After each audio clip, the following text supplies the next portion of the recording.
Okay, सो हमारा third lecture है C plus plus, जो कि हमारा कोर्स चल रहा है प्लेसमेंट के लिए। इसमें थर्ड लेक्चर है। तो इसमें हम क्या देखने वाले हैं आज? सिंपली हम देखने वाले हैं आज हम वेरिएबल देखने वाले हैं, वेरिएबल्स एंड यूजर इनपुट। मतलब कि यूजर से हम इनपुट कैसे लेंगे सी प्रोग्रामिंग में, कैसे आप यूजर से कैसे इनपुट लोगे वो हम देखेंगे आज। और कुछ बेसिक्स की पॉइंट है, जैसे न्यू लाइन में कैसे इंटर मारें हम लोग, कमेंट कैसे करें, आइडेंटिफायर क्या होता है, कॉन्स्टेंट क्या होता है, ये हम सारा कुछ देखने वाले हैं आज के इस लेक्चर सीरीज में। तो अगर आप पहले के 2 वीडियो ना देखे हो तो आप स्टार्टिंग से फॉलो करो तो आपको ये बेटर होगा, क्योंकि अभी ये तीसरा लेक्चर है तो काफ़ी ईजी होगा। तो चलते हैं नेक्स्ट स्लाइड पे हम लोग। सो जब भी आप प्रोग्राम लिखो, जब भी सी प्लस प्लस का कोड लिखो, तो ये तो बेसिक चीज़ें आपको पता होना चाहिए, बट फिर मैं बता दे रहा हूँ। अगर आपको न्यू लाइन में जंप करना है, फिर न्यू लाइन मतलब न्यू लाइन स्टार्ट करनी है आपको, तो सिंपली आप स्लैश एन लगा के स्टार्ट करोगे, सिंपल सी बात है। और आपको पर्टिकुलर जो लाइन हमारी चली आ रही है उसको एंड करना है, तो एंड एल का यूज़ करते हैं सिंपली। मतलब जो लाइन चली आ रही है उसको हमें एंड करना है। अगर आप उसको आपको एंड करना है तो सिंपली आप एंड एल का यूज़ कर लोगे। सिंगल लाइन कमेंट के लिए आप स्लैश लगा के डबल स्लैश लगा कमेंट कर लिख दोगे। अगर आपको मल्टीपल लाइन कमेंट लिखना है तो सिंपली ऐसे बनाओगे, फिर कुछ लाइन बाद नीचे ऐसे कर दोगे। तो ये होते हैं मल्टीपल लाइन कमेंट्स। इन सबको हम कोड में अपना प्रैक्टिस करते जाएंगे, हालांकि आपको बस माइंड में होना चाहिए, इसको आप अपने नोट्स में नोट डाउन कर लेना। और ये पूरी स्लाइड में वीकेंड के एंड में आपको बताऊंगा कैसे आपको मिलेगी। तो हम अब आते हैं, बात करते हैं वेरिएबल क्या होता है। तो सी प्लस प्लस या फिर कोई प्रोग्रामिंग लैंग्वेज तो उसमें वेरिएबल का काम क्या होता है? वेरिएबल एक प्रकार का कंटेनर होता है जो कि डेटा वैल्यू को स्टोर करता है सिंपली। बस इस बात को ध्यान रखो, जो कि उसको डेटा वैल्यू क्या करता है, स्टोर करता है वो सिंपली। आई होप कि आवाज़ क्लियर आ रही होगी। ओके, सो जैसे लेट सपोज दैट हमारे पास एक्स मैंने लिखा हुआ है, ये हमारा वेरिएबल है। इसमें 4 मैंने यहाँ पे लिख दिया। इसका क्या मतलब है कि हमारा 4 जो है एक्स में स्टोर होगा सिंपली। मतलब हमारे पास तो वही, तो यहाँ पे वेरिएबल एज ए कंटेनर काम कर रहा है यहाँ पे, जिसमें हम डेटा को स्टोर कर रहे हैं। और वेरिएबल्स के टाइप्स होते हैं, मतलब इसमें इसके कुछ टाइप्स होते हैं, मतलब एक डेटा टाइप उसको बोल सकते हो चाहो तो आप। तो वेरिएबल्स के टाइप्स भी होते हैं, उसको हम अभी देखते हैं, राइट। और एक चीज़ और ध्यान दो वहाँ पे, तो in C there are different type of variables जो कि डिफाइंड होते हैं डिफरेंट कीवर्ड से। अभी हम इसको देख लेते हैं। जैसे ये कीवर्ड्स हमारे यहाँ पड़े हुए हैं, इंट हो गया, डबल हो गया, कैर हो गया। इसको मैं एक बार अच्छे से दिखाता हूँ आपको। इंट हो गया, डबल हो गया, कैर हो गया, स्ट्रिंग हो गया, बूलियन हो गया। तो इन ये सब कीवर्ड होते हैं जो कि वेरिएबल को नेमिंग करने में काफ़ी ज़्यादा हेल्पफुल होते हैं। मतलब वेरिएबल जब आप नेम वेरिएबल को जब डिक्लेयर करोगे तो इन सब में से किसी का भी यूज आप कर सकते हो। वहाँ पे जो हमारा इंट होता है सिंपली ये इंटीरियर वैल्यू को स्टोर करता है, जैसे आपका 1 2 3 -1 2 3 इसको स्टोर करता है। जो डबल होता है ये फ्लोट वैल्यू को स्टोर करता है, मतलब ये फ्लोट वैल्यू को हमेशा स्टोर करता है, जैसे आपका 99.99 19 पॉइंट, तो ये हमेशा फ्लोट वैल्यू को स्टोर करता है। हालांकि फ्लोट, डबल, लॉन्ग डबल ये सब एक ही फैमिली के पार्ट है। ये मैंने सी प्रोग्रामिंग में काफ़ी अच्छे से पढ़ाया हुआ है। तो अगर सी प्रोग्रामिंग के वीडियो में देखना चाहते हो उसको डिटेल में, तो मैं डिस्क्रिप्शन में लिंक डाल दूंगा। वो मेरे दूसरे चैनल गेट टुगेदर पे आता है सब कुछ, जो गेट की प्रिपरेशन करते हैं, राइट। इसके बाद कैर आता है आपका। तो कैर जो होता है सिंगल कैरेक्टर को स्टोर करता है, और हमेशा ध्यान देना कैर को हम सिंगल कोट में मतलब सिंगल कोट के अंदर डिफाइन करते हैं इसको, right, surrounded by single quote. इसके बाद आता है स्ट्रिंग। तो स्ट्रिंग जो होता है टेक्स्ट को स्टोर करता है। इसको हम हमेशा ध्यान रखना कि डबल कोट्स के अंदर हम इसको लिखते हैं स्ट्रिंग को। जो भी स्ट्रिंग हो इसका डबल कोट के अंदर ही स्ट्रिंग होगी, राइट। इसके बाद बूलियन होता है। बूलियन जो होता है ट्रू फॉल्स को, अगर हम किसी ऐसी कोई सिचुएशन हमारे पास आ गई इसमें ट्रू फॉल्स के वैल्यू को रिटर्न करना, तो वहाँ पे बूलियन का यूज करते हैं हम लोग। एक बार हम देख लेते हैं वेरिएबल का डिक्लेरेशन क्या होता है। तो वेरिएबल का डिक्लेरेशन करने के पहले आपको मैं दिखाता हूँ एक बार कि चलो ठीक है, इसको मैं बताता हूँ। तो वेरिएबल जो होता है, मैंने आपको बताया, वेरिएबल होता है कंटेनर काम करता है जो कि वैल्यू को स्टोर करता है। इसका सिंटेक्स कुछ ऐसा होता है, जैसे टाइप होता है, type variable name and value. मतलब लेट्स से मैं लिख रहा हूँ इंट x इक्वल टू 4, मतलब देखो ये हमारा डेटा टाइप हो गया, वेरिएबल नेम हो गया, ये वैल्यू हो गया। तो सिंपली आप इस तरीके से इसको असाइन करते हो। और एक चीज़ ध्यान देना, ये हमारा यहाँ पे असाइन भी मैंने कर दिया है, डिक्लेयर भी कर दिया, डिफाइन कर दिया है। तो आप किसी भी वेरिएबल को बिना असाइन किए भी डिफाइन कर सकते हो। मतलब अगर आप ऐसे लिख दो इंट x तब भी ये चलेगा, क्योंकि हमारा डिक्लेयर हो गया है, राइट। आप उसको बाद में असाइन कर सकते हो। No, if you are assign new variable existing variable then it will override the previous value. मतलब क्या करने का इसका मतलब है, लेट्स सपोज दैट हमारे पास एक वेरिएबल है इंट x इक्वल टू 4, और नीचे फिर नेक्स्ट लाइन में उसी वेरिएबल में हम 4 करेंगे 10 कर दे रहे हैं। तो क्या करेगा, जो न्यू वैल्यू होगी इस पर ओवरराइड कर देगा। मतलब आप लेटेस्ट x की वैल्यू 10 हो गई, वहीं यहाँ पर लिख रहा है कि एग्जिस्टिंग वैल्यू को ये ओवरराइड कर देता है सिंपली। इस बात को ध्यान रखना, ठीक है ना। अगर आप किस एक से ज़्यादा वेरिएबल को डिफाइन करना चाहते हो, डिक्लेयर करना चाहते हो एक वेरिएबल में, तो सिंपली कुछ नहीं करना होगा आपको। जैसे मैं लिख देता हूँ int x equal to 4, y equal to 7, z equal to 10। लेकिन एक चीज़ ध्यान देना, ये जितने भी वेरिएबल्स होंगे x, y and z same data type के होंगे, ये सेम डेटा टाइप के होंगे, तो इस बात को ध्यान रखना, सेम डेटा टाइप के होने चाहिए। आते हैं हम लोग आइडेंटिफायर की बात करते हैं। देखो आइडेंटिफायर एंड वेरिएबल में कोई डिफरेंस नहीं होता है, दोनों सेम ही होते हैं। यहाँ पर लिखा हुआ है all variables must be identified with unique name, simple सी बात है। दीज यूनिक नेम है कल आइडेंटिफायर। बस आइडेंटिफायर में एक चीज़ होता है, आइडेंटिफायर में क्या होता है, इसमें हम प्रॉपर रूल को फॉलो करके हम इसको डिफाइन करते हैं। अभी रूल मैं आपको दिखा देता हूँ। तो identifier can be short name, आप आइडेंटिफायर को एक्स वाई भी कर सकते हो, मतलब इंट एक्स ऐसे भी कर सकते हो, और मोर डिस्क्रिप्टिव नेम भी कर सकते हो, वैसे इसको ऐसे भी कर सकते हो इंट एज, राइट। इसको ऐसे भी इसको डिक्लेयर कर सकते हो, मतलब इसको शॉर्ट फॉर्म में चाहो तो डिक्लेयर या फिर चाहो तो डिस्क्रिप्टिव मॉडल में डिक्लेयर करो। ये होता है आपका आइडेंटिफायर। अब कुछ नेमिंग क्राइटेरिया आपको मैं बताता हूँ कि आइडेंटिफायर को कैसे कैसे नेमिंग करते हैं। पहला आपका होता है कि जो भी वेरिएबल या फिर जो भी आइडेंटिफायर लिख हो गया आप, वो लेटर डिजिट एंड अंडरस्कोर का कॉम्बिनेशन होता है, मतलब कि लेटर डिजिट एंड अंडरस्कोर का कॉम्बिनेशन होता है। और हमेशा क्या बोलते हैं, कभी भी स्टार्ट ना करना डिजिट से, मैं लिखना भूल गया हूँ, तो डिजिट से वेरिएबल स्टार्ट ना करना, मतलब कि आप ऐसा लिख सकते हो A4B, ये वेरिएबल नेम चलेगा, A4 ये भी चलेगा, लेकिन आप 4ABC वेरिएबल नेम नहीं कर सकते, मतलब पहले डिजिट को आप असाइन नहीं कर सकते, तो यहाँ पे गलत हो जाएगा, तो इसको ध्यान देना बात को। सेकंड क्या है, name must be begin with letter और अंडरस्कोर, ये मैंने आपको बता दिया, वही वाला बात है कि आप डिजिट से स्टार्ट नहीं करोगे। थर्ड आपका है, इसमें केस सेंसिटिव होता है, मतलब आपको स्मॉल और कैपिटल में डिफरेंट होगा। अगर आपने ऐसा लिखा है ए वेरिएबल आपका ऐसा है 4, और आपने लिखा है ए, तो दोनों में ये दोनों हमारा वेरिएबल डिफरेंट हो जाएगा, मतलब दोनों हमारा different variable as a different variable behave करेगा, ठीक है ना। और एक ध्यान, वेरिएबल में आप स्पेशल कैरेक्टर का यूज नहीं कर सकते, और ना ही वाइट स्पेस और फिर ब्लैंक स्पेस का यूज़ कर सकते हो। ये नहीं कि आप ऐसे लिखो यहाँ पे ब्लैंक स्पेस देके, मतलब यहाँ ब्लैंक स्पेस में दे रहा हूँ आप बी, तो ऐसे आप नहीं कर सकते, ना ही स्पेशल कैरेक्टर का यूज़ कर सकते हो सिंपली। इस बात को ध्यान देना, इसको सारा नोट डाउन को है ना, अगर चाहो तो इसको नोट डाउन नोट्स में न भी कर सकते हो, मैं पूरी स्लाइड भेज दूंगा। और लास्ट वाला आपका है reserved word, like C++ keyword होता है, उसको आप वेरिएबल के नेम के तौर पे यूज़ नहीं करोगे। तो अभी हम कुछ इसको कोडिंग की तरफ प्रैक्टिस करके देख लेते हैं कैसे क्या है, तो आपको सारा कुछ क्लियर वहाँ पे ज़्यादा थोड़ा सा हो जाएगा अच्छे से। तो जैसे हमारे प्रोग्राम लिखा हुआ है, इसमें मैं आपको वेरिएबल लाइक थोड़ा सा दिखाता हूँ डेटा टाइप के बारे में, सॉरी वेरिएबल नेम के बारे में। देखो तो हमने पढ़ा था इंट, पढ़ा था हमने इंट, मैं लिखता हूँ ए। देखो हमने इंट यहाँ पे लिख लिया, इसको मैं यहाँ पे डिफाइन भी करता हूँ इंट इक्वल टू 10। इसके बाद पढ़ा था हमने फ्लोट, डबल लिखो चाहे फ्लोट लिखो, सारी बातें की होती है क्योंकि सारा एक ही फैमिली का है, बस उसमें रेंज की डिफिनेशन बदल जाती है। तो मैं फ्लोट लिख देता हूँ, फ्लोट b इक्वल टू 10.7। इसके बाद हमने पढ़ा था कैर। तो कैर, अब हमने ये भी पढ़ा था कि कैर को हमेशा सिंगल कोड में असाइन करते हैं, सिंगल कोड में उसको हम लोग लिखते हैं। तो सिंगल कोड में लिखने के लिए हमने यहाँ पे लिखते हैं C इक्वल्स टू, अब इसको सिंगल कोड में आप लिख लो, इक्वल्स टू B, राइट। इसके बाद हमने पढ़ा था स्ट्रिंग, हमने पढ़ा था स्ट्रिंग, तो स्ट्रिंग को लिख देता हूँ मैं नेम।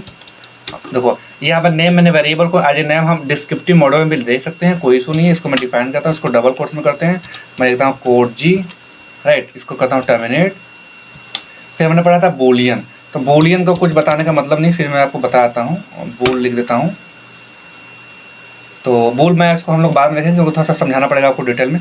तो आपको मैं हर बार यहाँ पे सी आउट करके दिखाता हूँ। देखो यहाँ पे कमेंट का आपको मैं बता दूँ, कमेंट ऐसे करते हैं, प्रिंट यहाँ पे आउटपुट आएगा आपका, आउटपुट आपका है। कमेंट के लिए मैंने डबल स्लैश यूज़ किया हुआ है यहाँ पे। तो सी आउट करते हैं हम लोग आउटपुट के लिए, आपको पता होगा ये चीज़।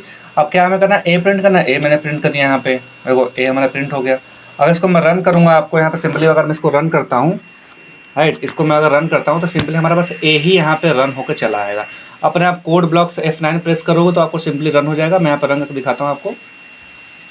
तो हमारा यहाँ पे देखो ए यहाँ पे हमारा बन के चला आएगा। सो यहाँ पर देखो ए मतलब ए की वैल्यू हमारा 10 है, तो 10 हमारा बन के चला है यहाँ पे, ए की वैल्यू हमारे पास यहाँ पे 10 है, राइट। और आप चाहो तो एक ही लाइन में सारा कुछ प्रिंट कर सकते हो, चाहो तो मैं जैसे आपको दिखाता हूँ। एक लाइन प्रिंट करने के लिए आप ऐसे करोगे, ठीक है ना, फिर सी करोगे ऐसे, फिर नेम करोगे। तो चाहो तो आप एक लाइन में सारा कुछ प्रिंट कर सकते हो, हालांकि इसमें कोई स्पेसिंग नहीं आएगी। तो स्पेस देने के लिए आपको कुछ नहीं करना होगा, सिंपली आप एक डमी कंटेंट ले लोगे, डमी स्ट्रिंग ले लोगे। तो ऐसा कुछ डमी स्ट्रिंग दिखाने के लिए आप ऐसे कर दोगे। तो मतलब जो भी कुछ आपको प्रिंट करना है एक सिंगल लाइन में, तो आप उसको हमेशा इंसर्शन ऑपरेटर से ही काम परफॉर्म करोगे, नहीं तो फिर वो काम नहीं करेगा, ठीक है ना। तो आप हमेशा इंसर्शन ऑपरेटर से परफॉर्म करोगे।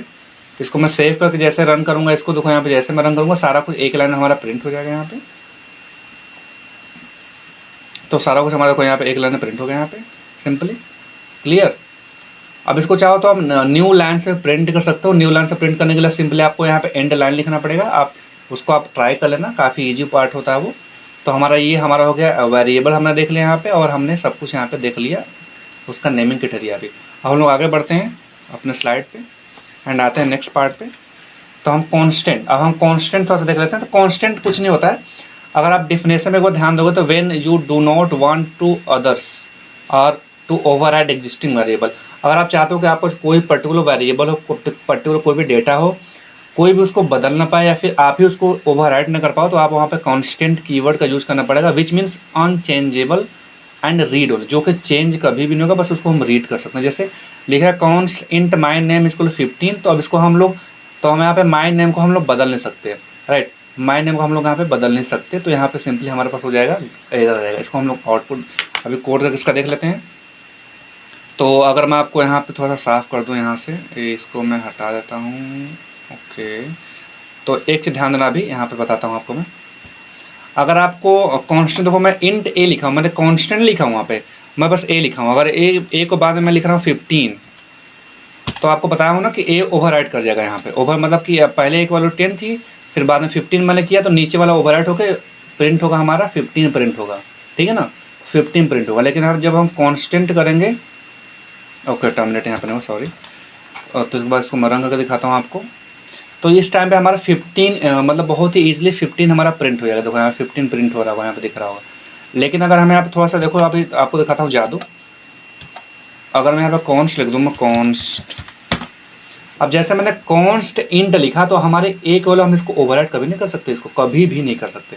और हमारे यहाँ यही देखो, इसी लाइन में हमारा एरर दिखा देगा। अगर इसको मैं रन करता हूँ तो हमारा इसी लाइन में एरर दिखा देगा, सिंपली यहाँ पे हमारा एरर दिखा देगा। इसका यही मतलब है कि आपको ये ओवरराइड नहीं कर रहा है। मेरा आई थिंक कुछ लॉक हो गया कोड ब्लॉक्स में, तो आप नहीं तो आपको मैं टर्मिनल पूरा प्रॉपर एरर दिखाता। तो आई होप कि आप सब कॉन्स्टेंट भी समझ गए होंगे। चलते हैं हम और नेक्स्ट स्लाइड पे अपने। अब बात करते हैं यूजर इनपुट की। ये थोड़ा सा इंपॉर्टेंट पार्ट होता है यूजर इनपुट। तो हम एक बार यूजर इनपुट देख लेते हैं। Let me check that. So user input के लिए क्या करना होता है, देखो ध्यान से कुछ नहीं करना होता। तो हमने पहले सी आउट हमने पढ़ लिया, वो सी आउट जो कि डिफाइन होता है हैश इंक्लूड आईओ स्ट्रीम में। ये हमें प्रिंट करता है वैल्यू को। नाउ हम यूज करेंगे सी इन। अब सी इन मतलब होता है, इसको देखते हैं अच्छे से। देखो सी इन क्या होता है, सी इन प्री डिफाइंड वेरिएबल होता है that read data from the keyboard with the extraction operator. मतलब जो सी इन होता है वो कीबोर्ड से जो भी आप टाइप करो कीबोर्ड से, उसको इंसर्ट मतलब उसको रीड करता है। वो किसके थ्रू, किसके हेल्प से, इंसर्ट एक्सट्रैक्टर ऑपरेटर। इसको ध्यान देना, इसमें हम लोग ये वाला सिंबल यूज करते हैं। हमने सी आउट में ये वाला सिंबल यूज किया था, आपको अगर याद होगा तो। और सी इन में हम लोग ये वाला सिंबल यूज करेंगे सिंपली। सी इन प्रोनाउंसिएट एज सी इन, मतलब सी इन उसको आने दो अंदर। यूज टू इनपुट या फिर स्कैनर, जैसे हम सी प्रोग्राम में स्कैनर होता है, एक्सट्रैक्शन ऑपरेटर से। तो हमने सी आउट में पढ़ा था। सी आउट मतलब हमारे पास ये वाला था सी आउट, मतलब बाहर देखो या फिर प्रिंट करो। और सीन में हमारे पास सीन है, मतलब सीन अंदर देखो, राइट, अंदर देखो। इसको हम लोग कोडिंग में चलते हैं, कोडिंग में देखते हैं अच्छे से हम लोग इसको। देखो सीन करने के लिए क्या करना है, इसको मैं थोड़ा सा इसको हटाता हूँ। अब क्या करेंगे, पहले हम लोग देखो, पहले हमने यहाँ पे लिखा एक वेरिएबल हमने डिक्लेयर यहाँ पे कर लिया, सिंपल सा। आपको भी ऐसे डिक्लेयर करना है। और फिर यूजर से आपको पूछना पड़ेगा ना कि भैया आप कोई भी वैल्यू इंसर्ट करो। तो वैल्यू जब उससे पूछने के लिए आपको सिंपली आउटपुट दिखाना पड़ेगा उसको ना, कि भैया आप प्रिंट क्या करना है। तो लिखोगे इंटर द नंबर, बस। अब इंटर द नंबर हो, जैसे इंटर द नंबर करवाना है हमें यूजर से, इंटर द नंबर करेगा वो, सिंपल से। यहाँ पे मैं चाहूँ तो एंड, इसको मैं एंड लाइन यहाँ पे करता हूँ। तो क्योंकि हमारा 2-3 अभी हम लोग इनपुट यूज करेंगे, तो इसलिए मैं एंड करता हूँ। तो यहाँ पे देखो, अगर हम जैसे कर लेते हैं एक बार, यहाँ पे हम लोग इसको मैं रन करके दिखाता हूँ आपको। यहाँ पे रन करके दिखाता हूँ। तो जैसे ये हमारा प्रोग्राम रन होता है, अब ध्यान देना,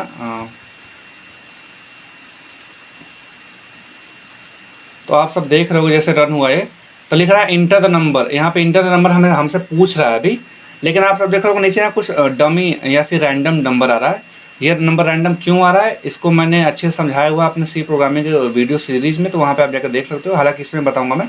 तो ये रैंडम वैल्यू जनरेट करता है जिसको हम डिक्लेयर नहीं करते हैं वैल्यू को, तो यहाँ हमने डिक्लेयर नहीं किया यहाँ पे, तो मतलब ये लोकल वेरिएबल है, इसको हमने डिक्लेयर नहीं किया है, डिफाइन नहीं किया, तो ये रैंडम वैल्यू कुछ भी जनरेट कर देता है। तो यहाँ पे देखो हमारा यहाँ पे इंटर द नंबर आ गया, मैं यहाँ पे डाला 2, ओके, तो बंद हो गया, ठीक। तो हमारे को यहाँ पे मतलब यूजर से पूछ रहा है कि भैया हमें क्या इंसर्ट करना है। अब देखो जैसे यूजर इंसर्ट करेगा तो हमें उसको मतलब स्कैन करना पड़ेगा, तो स्कैन करने के लिए हमें क्या करना होता है, बस इसको याद रखना आप लोग, स्कैन करने के लिए आपको करना होता है सी इन और इंसर्टर एक्सट्रैक्टर ऑपरेटर यूज करते हैं। अब हमने जो वेरिएबल लिया था, हमने इंट ए लिया था, तो इंट ए को हमें स्कैन करना, तो ए आपने यहाँ पे लिख दिया, कर दो टर्मिनेट इसको यहाँ पे, बस सिंपल सी बात हो गई। अब टर्मिनेट हो गया, हमारे यहाँ पे स्कैन भी हो जाएगा, फिर यहाँ पे सीधा प्रिंट कर दो आप उसको उसी टाइम पे, उसके बाद प्रिंट कर दो।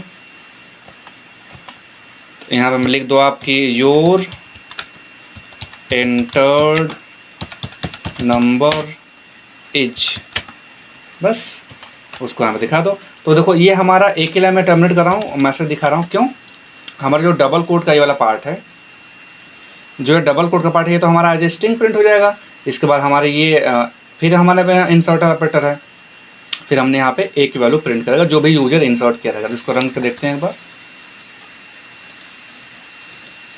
देखो जैसे हमारे कोड रन होगा तो कुछ ऐसा आपको दिखेगा, लिख रहा है enter the number, enter the number मांग रहा है हमसे। मैंने यहाँ पे डाला 100 मैंने डाल के जैसे इंटर मारा तो लिख दिया कि योर इंटर्ड नंबर इज 100। देखो आ गया ना यहाँ पे, मतलब हमारे पास क्या आ गया, हमारे पास देखो ऐसा बना है सब कुछ। तो हमारे पास ये वाला हमारा ए की वैल्यू हमारे यहाँ पे प्रिंट हो रही है, हमने जो भी स्कैन वहाँ पे किया था यूजर से वो वहाँ पे हमारा आ रहा है। तो आई होप कि आप सब समझ गए हो कि स्कैन कैसे करते हैं यूजर से, हम लोग कैसे कराएंगे स्कैन। तो आप सबके लिए मैं टास्क दे रहा हूँ एक, तो आई थिंक ये स्कैन आपका प्रॉपर हो गया होगा, मतलब स्कैन करने के आप सीन का यूज़ करते हैं, तो आई थिंक समझ गए होगा आप सब। तो आप सबको मैं टास्क देता हूँ, तो आप सबको मैं एक प्रॉपर टास्क देता हूँ थोड़ा सा यहाँ पे।